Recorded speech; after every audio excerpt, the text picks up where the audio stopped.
நமசிவாய வாழ்க, நாதன் தாழ்வாழ்க, இமைப்பொழுதும் என்னெஞ்சில் நீகாதான் தாழ்வாழ்க.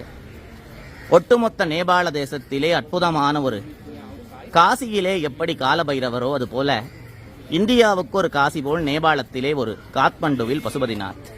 இந்த ஒட்டுமொத்த நேபாளத்திற்கும் அதிகாரப்பூர்வமான ஒரு தீர்ப்பு வழங்குகின்ற, இந்த மண்ணை காக்கின்ற ஒரு மாபெரும் காவல் சக்தியாக மகாகால பைரவா என்று சொல்லப்படுகின்ற கால பைரவரை இந்த மண்ணில் உள்ளவர்கள் வழிபட்டு வருகிறார்கள்.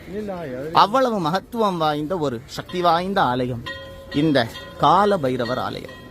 இந்த இடத்தில் தற்போது பார்த்து கொண்டிருக்கிறீர்கள்.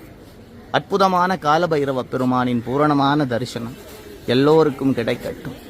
ஓம் வம் வடுகாய ஆபது தாரணாய குரு வடுகாய மகாகால பைரவாய நமோ நமக. அற்புதமான கால பைரவ தரிசனம் எல்லா அன்பர்களுக்கும் முழுமையாக கிடைக்கட்டும். தெய்வீகமான இந்த கால பைரவருடைய தரிசனம் எல்லார் வாழ்விலும் எல்லோருக்குள்ளும் அற்புதமான பலன்களை கொடுக்கட்டும். கால பைரவ பெருமானின் பூரணமான அருள் முழுமையா எல்லோரையும் ஆசீர்வதிக்கட்டும். நம சிவாய.